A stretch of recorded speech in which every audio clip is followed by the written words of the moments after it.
Hello and welcome to the LLG Grapevine podcast. You're listening to Helen Bennett, LLG's Executive Director of Policy and Governance, and Dennis Hall, LLG Bulletin Editor. Hello, everyone. Now, last week, The Independent reports that MPs have clashed over demands for a snap general election as they debated a petition that garnered more than 1 million signatures. Labour's chair, Anna Turley, refrained from committing to an immediate vote, arguing that fulfilling manifesto commitments takes time. However, leading the debate, Conservative former Minister John Lamont said that voters felt utterly betrayed by the government. However, it's local authority elections that are causing a divide in the sector, so make sure you watch this week's edition of the LRG vlog, where Dennis and I discuss exactly what's happening around the May elections. But let's take a look at the bulletin from last week in this edition. As always, let's take a look at taxi reform, Dennis. Well, yes, the government has announced plans to transfer the responsibility for taxi and private hire vehicle licensing from district councils and metropolitan councils to local transport authorities, or LTAs in England, as part of an effort to curb out-of-area working. And in a consultation launched early this month, the Department for Transport said the proposals would reduce the number of bodies able to issue licences from 263 to 70. Yeah, well, I understand this would reduce the number of area boundaries and drivers would have fewer opportunities to seek out less stringent licensing rules, which is what the government have said. So under the current system, district councils make up the vast majority of taxi and PHV licensing authorities. They account for 164 bodies. There are also 62 unitary authorities and 36 metropolitan councils with licensing powers. Yes, and Transport for London, of course, don't forget, is responsible for issuing licences for drivers in the capital. The proposals suggest that licensing powers be transferred to LTAs, which would mean unitary authorities and strategic authorities would take control of handing out licences. Now, under the Transport Act 2000, LTAs are responsible for formulating transport policies and publishing them through a local transport plan. Well, there are 70 local taxi authorities in England, the majority of which are unitary councils. The consultation document states that the government's ambition is for taxi and private hire vehicle licensing to be wholly controlled by strategic authorities, apart from in London, where Transport of London would retain responsibility. It notes that this ambition can only be realised once the government has implemented its goal of universal coverage of strategic authorities across England. So some time yet, Dennis. The consultation was launched on Thursday, the 8th of January, and will run for 12 weeks, and it follows Baroness Casey's national audit on group-based child sexual exploitation and abuse, which recommended more rigorous standards for taxi licensing. Yeah, and writing in the foreword to the consultation, and it runs over 12 weeks, the local transport minister, who's Lillian Greenwood, described the proposed transfer of taxi and PHV licensing as just one potential but incredibly significant option to identify the right level of regulating of this form of transport. So that's taxi licensing there. Let's move on to something completely different. The UK government has now published its Government Cyber Action Plan, which it says is a major step in strengthening the cyber resilience of public services at a time of escalating digital threats. And we've seen a few of those, haven't we? Yes, indeed.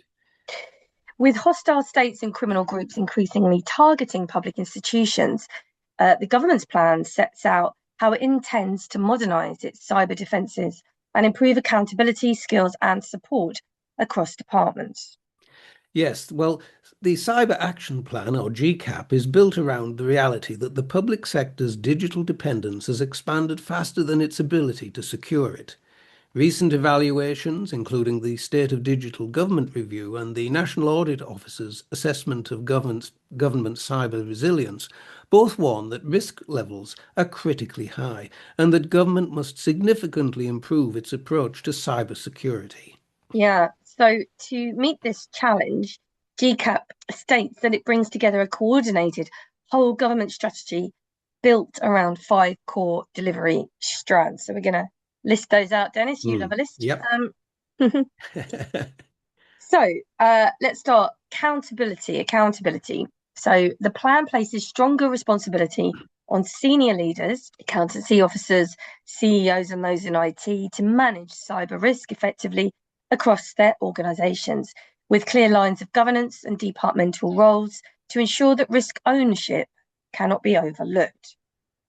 The second is support, and this is recognizing that many departments do in fact lack specialist capabilities, and I think that's right. GCAP expands access to shared cyber expertise and rapid deployment technical teams. Now, this centralized support is designed to help organizations focus on securing the systems that matter most. Indeed. Number 3 on the list is services, and GCAP commits to delivering secure, reusable digital services once and well, reducing duplication and raising security standards across government. And this includes new innovation initiatives and a programme to combat common cyber threats.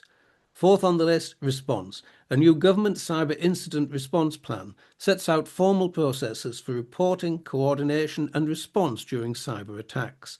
This strengthens the government's ability to detect, contain and recover from these incidents. Yep, and finally, number 5 is skills. So GCAP introduces the first dedicated government cyber security profession, aiming to attract new talent, upskill existing staff, and retain the specialist expertise needed to secure modern public services. It's always a moving feast, isn't it? Yes, and underpinning these delivery strands is the Government's Cyber Coordination Centre, which is intended to provide cross-governmental insight, incident coordination, and technical support. And together, the government says that these measures aim to raise resilience, modernise security practices, and build a safer digital environment for citizens and public sector workers alike. Now, the National Cyber Security Centre, and we've heard from them in the past, has said that the plan is a necessary response to a widening gap between cyber threats and the public sector's ability to defend itself. And they note that recent attacks on UK retail and manufacturing demonstrate the urgency for stronger public sector resilience. And I think that's got to be right. Dennis, shall we revert now to one of our favourite topics, ethics? Well, yes, of course. We'll always be covering this, won't we? And there's a new professional ethics network. This is what this piece is about. This new network is to be launched in a bid to achieve the cultural step change required to improve standards among lawyers. Now, this new initiative was announced in the the Legal Services Board's draft 2026-2027 business plan and a consultation which incidentally also revealed that its budget is set to fall slightly next year following an 8% increase in the current year. Well, the LSB said, I'm going to quote them here, that our evidence gathering, including from the Post Office inquiry and our own report into the misuse of non-disclosure agreements, remember that, reveals how the conduct of some legal professionals can fall short of ethical standards, such as when their independence is compromised or when they mislead the courts. And going on, the board say, such conduct harms consumers and diminishes the rule of law, eroding public trust. It is critical, they say, that professional ethics are understood and upheld by the legal profession. Now, last year, the LSB consulted on a draft statement of policy on upholding professional ethical duties, which will be finalised in this coming year.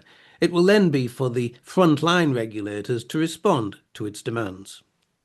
Yeah, well, the draft plan is said to achieve the cultural step change required in order to obtain shared commitment, not only from regulators, but from the sector more widely. And to this end, the LSB will convene a professional ethics network known as PEN to help to embed the principles in the statement of policy.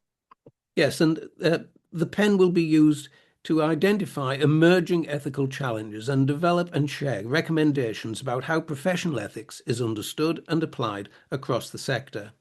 The LSB pledged a revised approach to oversight of the frontline regulators that would remove unnecessary burdens on those regulators who are performing well while taking robust action where this is needed. Yeah, and this will include monitoring the performance of the Solicitors Regulation Authority and Yes. the Bar Standards Board on a quarterly basis, I don't know what the metrics will be, but they definitely said that the LSB has said that they expect to see improvements from both regulators. Bit of a warning there.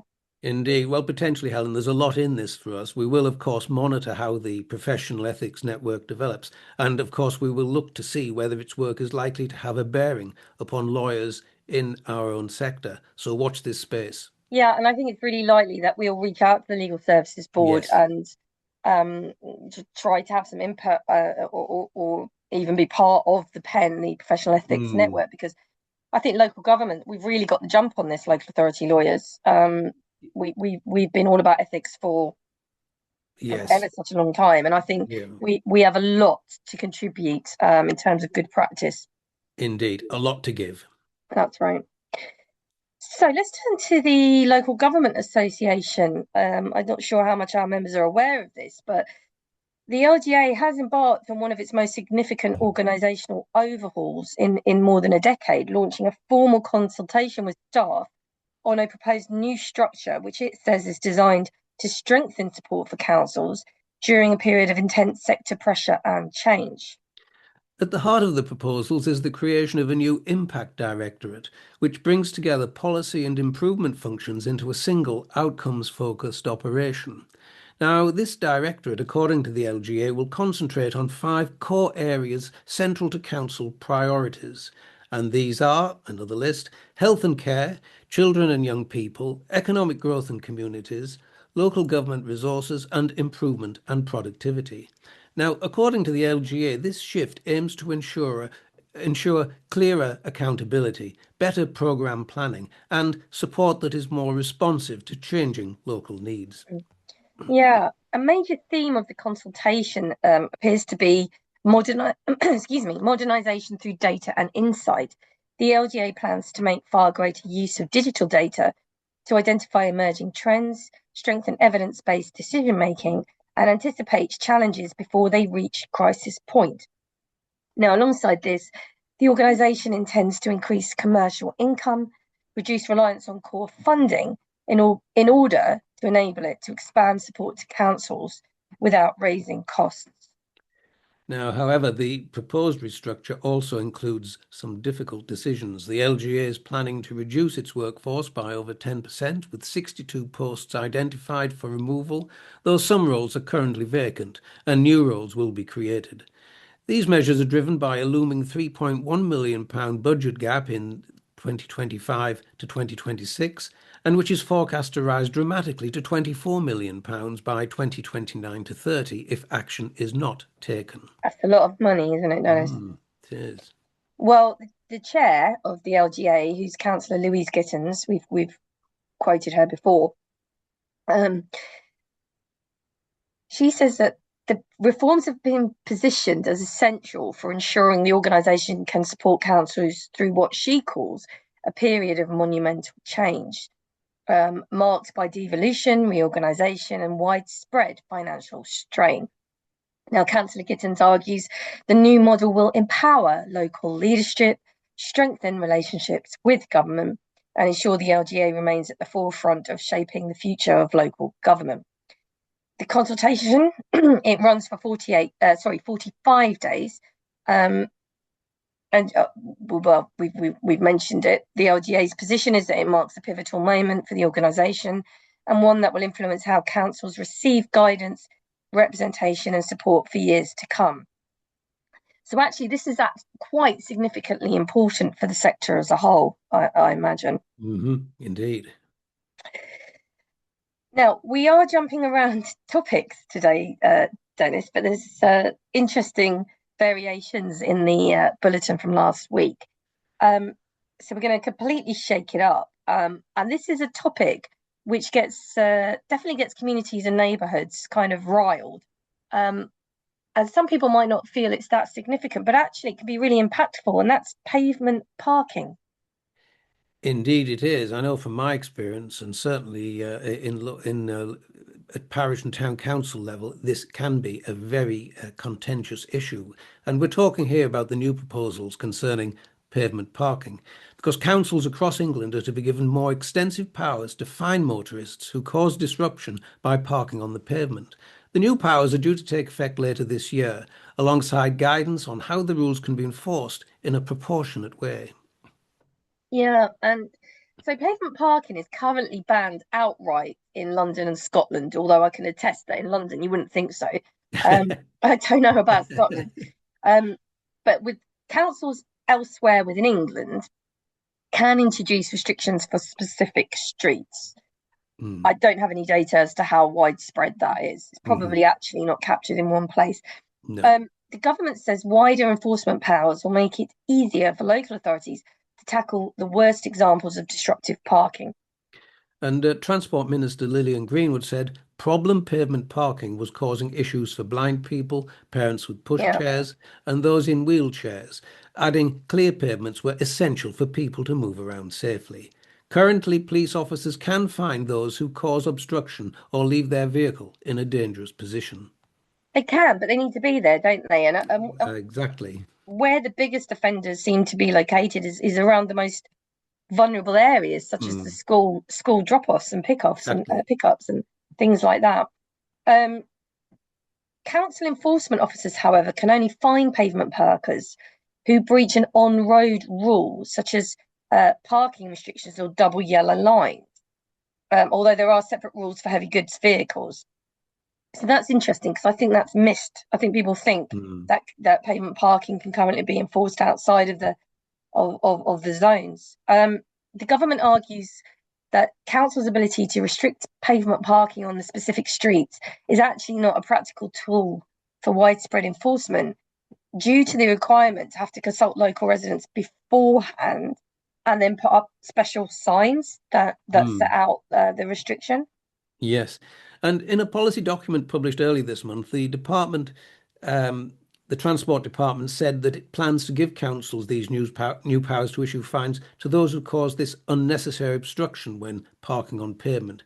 It said the new legal powers would be delivered in due course and would not require additional traffic signage. Yeah. So this is interesting, though. I'll be very interested to see how they word this because Mm. unnecessary obstruction, there's going to be some debate as to what that Oh, yes, constitutes. Yeah. exactly. Um, Meanwhile, work towards wider legislation for a new set of national locally applied rules is apparently being carried out by officials. The document it didn't specify, as we've just said, how unnecessary obstruction would be defined. What it said was it would be at the discretion of council enforcement officers, and that I think is Mm. going to cause the Yeah, problem. certainly. And it added that there may be roads where some parking on the pavement is necessary to allow emergency vehicles to pass through. Okay. Hmm. Now, Labour ministers argued this approach would mean local councils could shape policies in their areas, including on possible exemptions. Mm. This has got all kinds of challenges written all over it, I think. I Um, think so. I, not that I think the intention is that Yes. is there, but yeah. So the government did have a consultation around this and found that respondents were split on a proposed 20-minute exemption for vehicles making deliveries to businesses, because that's another issue. Yes. And some respondents felt councils would be unable to properly enforce the rules. Well, there you go. Um, Mhm. and some felt that it would be a license for councils to print money, which is a criticism levied against Yes. numerous enforcement activities. It is. Councils are often in the press, and there are allegations of that happening. Interestingly, the previous government consulted on pavement parking back in 2020, but no new powers were announced before Labour took office in 2024. Now, Living Streets, a charity that promotes everyday walking, said the new powers would allow some quick progress after years of inaction on this issue, but it was disappointed the announcement fell short of a national ban. And it added that enforcement at the council level would create inconsistency, and I think this is the real question, inconsistency for communities and drivers, which increases risks for everyone who use the streets. I can't help thinking, Dennis, that this is it's yes, focus Mm, on parking on pavements. I can understand that because it does cause yeah. problems and it It, forces people into the road. But what I was going to say is mm, it's not looking at the root cause of why people are parking on pavements in the first yeah. instance. Yeah, exactly. And there's a contradiction today in these pieces that we're doing, because you met just a moment ago, we were talking about licensing and government's view that there needs to be a more national approach through fewer authorities. Yeah. So less Yeah, discretion for councils' policies on taxi licensing. But in relation to pavement parking, here we are back to the patchwork of different policies that could arise in relation to what different local authorities might choose to do. yeah. There are different contrasting approaches, and it's difficult to reconcile that, I think. No, I think that's an astute point, Dennis. So let's turn to our final item for today, and this is taken from the local government lawyer and the Law Society's press. This is the headline that lawyers and AI needs clear guidance, not new rules. Mm. Now, as artificial intelligence becomes more deeply embedded within legal practice, the legal profession faces a pivotal moment, one of how to embrace innovation without compromising the integrity, confidentiality, and accountability that underpin the justice system. Now, recent commentary from the Law Society makes one thing clear: lawyers do not need more regulation, they need more clearer, practical guidance. Mm. Indeed, that must be true. And in a detailed response to the UK government's proposed AI Growth Lab, the Law Society has stressed that solicitors require better clarity around existing rules rather than a rush to rewrite regulatory frameworks, which just echoes that last point, Helen. The proposed Growth Lab would act as a cross-economy regulatory sandbox, potentially lifting barriers to the deployment of AI-enabled tools. But the Law Society cautions that the priority must remain safeguarding professional standards. Yeah, absolutely. Well, a major concern raised is the lack of practical guidance surrounding data handling. Now, solicitors need explicit instructions on when client data must be anonymized, says the Law Society, before feeding it into AI tools. Does it? Is that? I mean, that's a bit like the elephant in the room, but the standards governing data security and storage and how information should be shared when using automated systems. Now, these questions carry real weight. Hmm. We're told that two-thirds of lawyers already use AI in some form, yet significant uncertainty persists. I'll get my words out around around their professional obligations. I struggle with that, Dennis. I have to say. Yes, I agree. There's something not clear about all of this. And there's also ambiguity, Helen, about supervision and accountability. Should a human lawyer oversee every output produced by AI? And what happens when generative tools provide incorrect or harmful legal advice? Something we've discussed on a number of occasions here Yeah. in the Grapevine podcast. Now, the Law Society notes that AI must not expose clients to unregulated risks, especially in reserved legal activities. Just to remind you, these are probate, conveyancing, and advocacy. Maintaining professional integrity, it argues, requires clarity on liability and oversight, not deregulation. Yeah, I mean, I can see why certain things might need to be flagged because I suppose it feeds into how sort of tech savvy and the understanding of AI and what it actually is. Um, but but I think when it comes to data security, I mean that's just hammered home all the time in practice. So I don't know. The law, I mean, the chief executive of the Law Society, and that's Ian Jeffrey.